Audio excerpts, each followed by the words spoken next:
snow guys. Ayan na. Hindi ko alam. Dili ako maka-parking kay wala man nila. Hindi nila hindi nila gi-blow, tawag nito. Gipala yung nila, karahian nila. Kaya hindi ako makapasok guys. Nabaon ako dito sa kalsada. Oh my goodness. Paano ba ito? Wala na mali. Grabe yung snow. Hindi ko alam kung anong gagawin ko dito. Hindi ako paano makapark nito. Wala pa namang outlet doon sa unahan.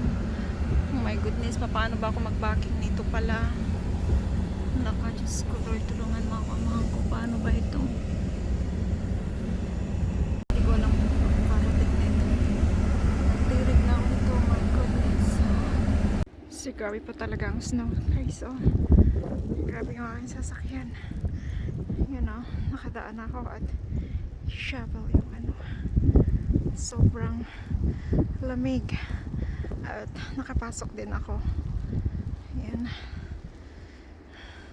buhay Amerika guys. Ang hirap kumita ng pera. Kahit snowstorm, trabaho pa rin. So look at guys, grabe, hindi pa rin tumigil talaga yung snow.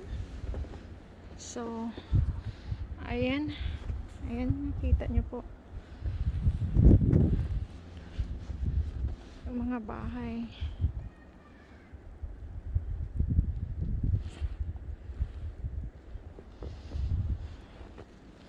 At tingnan po natin yung hala. Tingnan po yung aking sasakyan. Diyos ko, paano ba? Ang kapal ng snow talaga, grabe. See,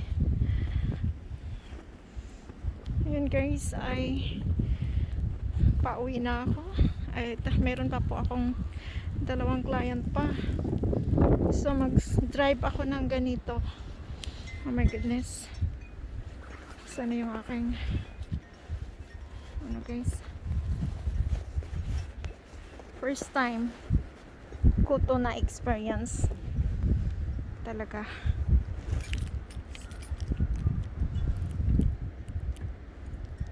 Grabe. Sana maka-atras ako dito. Oh my goodness. Alam yung aking sasakyan guys. Grabe.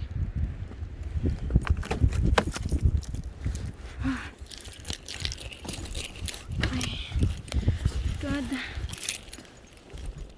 Kailangan kong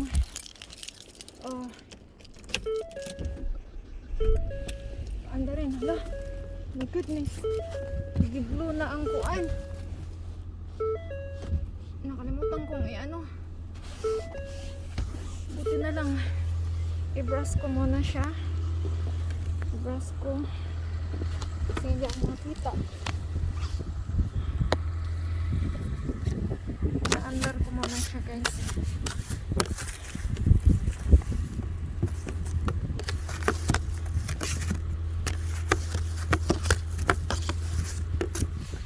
Ang salamin. So ito ako ngayon guys.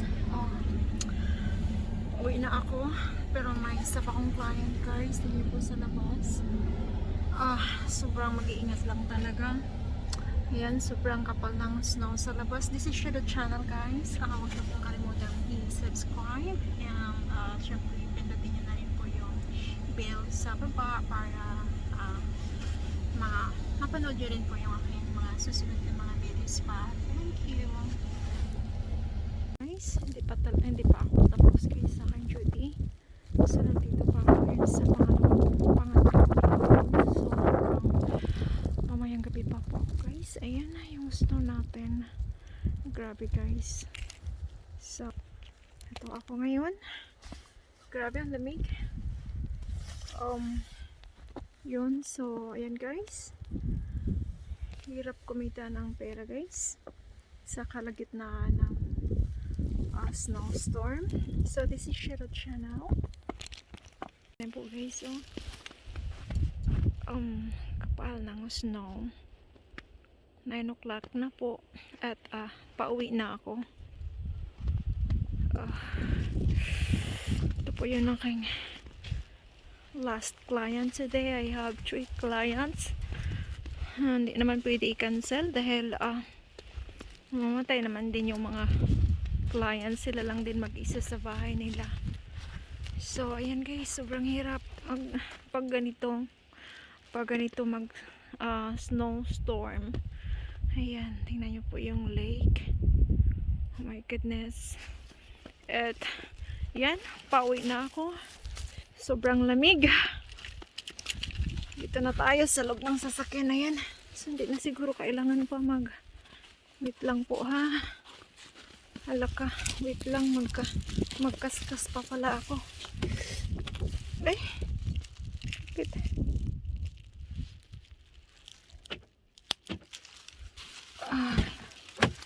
Guys, aray ko.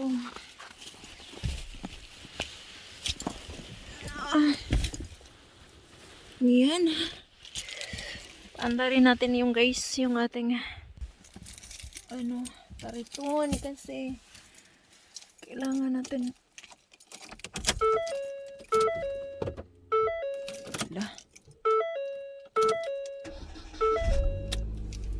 Yan, just nabangit ang kumakawi ko. Safety Lord. Asa na yung aking meron ako ditong guys, meron ako ditong pang brass sa snow. Ayan. Brass na naman ako sa snow guys. Kasi hindi pwedeng hindi makita yung ko. Tignan mo yung sasakyan ko guys. Puno ng snow. So, hindi ko makita yung likod. Brass na naman tayo.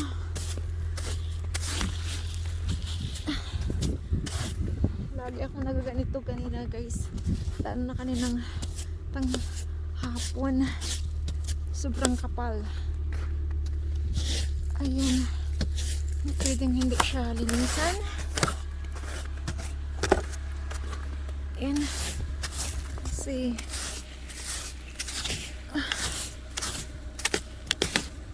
mahirap.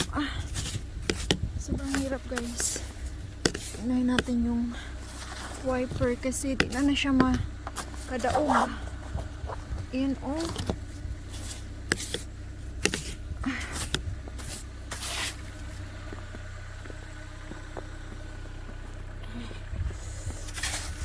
Tugnawa. Alas 9 na ng gabi. Dito pa ako guys, pauwi pa lang ako. Di pa rin tumigil yung snow. Pero mabuti na lang dito dahil naka-shovel na yung driveway ng dalawang client ko. My goodness, wala ako nag-shovel kasi hindi ako makapasok sa driveway nila. Yan guys. Super lamig. Yan na guys, thank you Lord talaga. At nakarating na ako guys, nakauwi na ako sa bahay. Grabe yung experience ko today guys. Ayan, kung nakikita nyo yung labas. Ayan, so ang hirap kumita ng pera dito sa Amerika guys. Let's go. Ay, sobrang hirap. Naiyak ako. Ay, grabe. Grabe talaga. Talagang gapang ako sa kalsada guys kasi sobrang napaka-slippery. At siya, okay lang yun sa highway kasi may truck na naglilinis na nilalagyan ng asin. Pero yung papasok ka na sa village guys, may mga village na na sobrang kapal ang ice, walang naglilinis sa village nila. At yung papasok ka na sa driveway ng clients mo, siyempre mga matatanda na yung clients mo, wala namang mag-shovel sa'yo. So ikaw talaga pababa ka, papasok ako ng shovel. Sa shovel mo kasi kailangan mo ipasok yung sasakyan mo sa driveway. Ipasok mo dun sa garage nila. Hindi man pwedeng iiwan mo yung sasakyan mo sa labas kasi bawal. At siyempre iwas disgrasya. Kaya ayan, talagang kailangan ipasok. napakahirap talaga. Sobrang pagod na pagod ako sa araw na ito. Ayun guys, this is Shiro channel. Yun. And thank you so much for watching. God bless you.